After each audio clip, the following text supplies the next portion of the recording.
जय माता दी। पाठ पूजा चैनल में आज हम देवी ब्रह्मचारिणी की कथा सुनेंगे। नवरात्रि के दूसरे दिन माँ दुर्गा के देवी ब्रह्मचारिणी स्वरूप की पूजा करने का विधान है।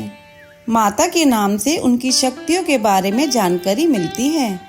ब्रह्म का अर्थ है तपस्या और चारिणी का अर्थ है आचरण करने वाली, अर्थात तप का आचरण करने वाली ब्रह्मचारिणी को हम बार बार नमन करते हैं। माता ब्रह्मचारिणी की पूजा आराधना से आत्मविश्वास, आयु, आरोग्य, सौभाग्य, अभय आदि की प्राप्ति होती है। माता ब्रह्मचारिणी को ब्राह्मी भी कहा जाता है। माँ भगवती की इस शक्ति की पूजा अर्चना करने से मनुष्य कभी अपने लक्ष्य से विचलित नहीं होता और सही मार्ग पर चलता है। चलिए सुनते हैं माँ ब्रह्मचारिणी की व्रत कथा। अपने पूर्व जन्म में जब ये हिमालय के घर में पुत्री रूप में उत्पन्न हुई थी, तब नारद के उपदेश से इन्होंने भगवान शंकर जी को पति रूप में प्राप्त करने के लिए अत्यंत कठिन तपस्या की थी। इस दुष्कर तपस्या के कारण इन्हें तपस्चारिणी अर्थात ब्रह्मचारिणी नाम से अभिहित किया गया। 1000 वर्ष उन्होंने केवल फल मूल खाकर व्यतीत किए और 100 वर्षों तक केवल शाक पर निर्वाह किया था। कुछ दिनों तक कठिन उपवास रखते हुए देवी ने खुले आकाश के नीचे वर्षा और धूप के भयानक कष्ट सहे। इस कठिन तपस्या के पश्चात 3000 वर्षों तक केवल जमीन पर टूटकर गिरे हुए बेलपत्रों को खाकर वे भगवान शिव की आराधना करती रही।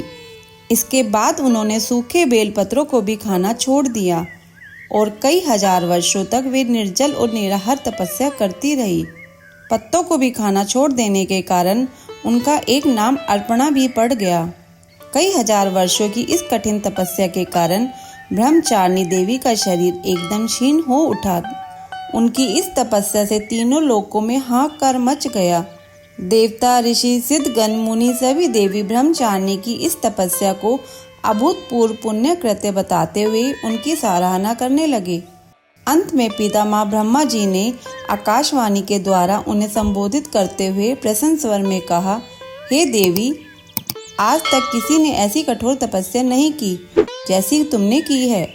तुम्हारे इस अलौकिक कृत्य की चारों ओर सराहना हो रही है। तुम्हारी मनोकामना सर्वतोभावेन परिपूर्ण होगी। भगवान चंद्रमौली शिव जी तुम्हें पति रूप में प्राप्त अवश्य होंगे। माता ब्रह्मचारिणी को चीनी का भोग लगाने का विधान है। ऐसा विश्वास है कि चीनी के भोग से उपासक को लंबी आयु प्राप्त होती है और वह निरोगी रहता है तथा उसमें अच्छे विचारों का आगमन होता है। साथ ही माता पार्वती के कठिन तप को मन में रखते हुए संघर्ष करने की प्रेरणा प्राप्त होती है। नवरात्रि के दूसरे दिन पीले रंग के वस्त्र पहनकर पूजा अर्चना करनी चाहिए, क्योंकि माता ब्रह्मचारिणी को पीला रंग बहुत प्रिय है। साथ ही माता को पीले रंग के वस्त्र, पीले रंग के फूल, फल आदि अवश्य अर्पित करना चाहिए। भारतीय दर्शन में पीला रंग पालन पोषण करने वाले स्वभाव को दर्शाता है और यह रंग सीखने, उत्साह, बुद्धि और ज्ञान का संकेत है। माता ब्रह्मचारिणी की पूजा पहले दिन की तरह ही शास्त्रीय विधि से की जाती है। ब्रह्म मुहूर्त में उठकर स्नादि से निवृत्त होकर पूजा स्थल पर गंगा जल से छिड़काव करें और पूरे परिवार के साथ माँ दुर्गा की उपासना करें। माता ब्रह्मचारिणी की पूजा में पीले रंग के वस्त्र का प्रयोग करें और पीले रंग की चीजें ही अर्पित करें। माता को पंचामृत से स्नान कराने के बाद रोली कुमकुम अर्पित करें। इसके बाद अग्यारी करें और अग्यारी पर लौंग, पताशे, हवन सामग्री आदि चीजें अर्पित करें, जैसा आपके घर पर होता हो। माँ ब्रह्मचारिणी की पूजा में पीले रंग के फल, फूल आदि का प्रयोग करें। माता को दूध से बनी चीजें या चीनी का ही भोग लगाएं। इसके साथ ही मन माता के ध्यान मंत्र का जप करें और बीच बीच में पूरे परिवार के साथ माता के जयकारे लगाते रहें और बाद में 5 सुपारी भेंट करने के बाद प्रदक्षिणा करें। फिर कलश देवता और नवग्रह की पूजा करें। इसके बाद घी के दीपक व कपूर से माता की आरती करें। फिर दुर्गा चालीसा, दुर्गा सप्तशती और दुर्गा स्तुति का पाठ करें। पूजा पाठ करने के बाद फिर माता के जयकारे लगाएं। साथ ही शाम के समय भी माता की आरती करें। देवी ब्रह्मचारिणी की आराधना से अनंत फल की प्राप्ति एवं तप, त्याग, वैराग्य, सदाचार, संयम जैसे गुणों की वृद्धि होती है।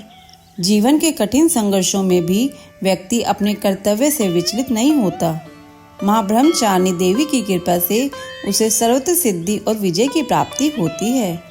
लालसाओं से मुक्ति के लिए माँ ब्रह्मचारिणी का ध्यान लगाना अच्छा होता है। बाद में स्तुति मंत्र का जाप करें। या देवी सर्वभूतेषु माँ ब्रह्मचारिणी रूपेण संस्थिता नमस्तस्यै नमस्तस्यै नमस्तस्यै नमो नमः। जय माता दी। अगर आपको ये कथा सुनना अच्छा लगा हो तो इसे लाइक करके शेयर करें। चैनल पे नए हो तो सब्सक्राइब करें।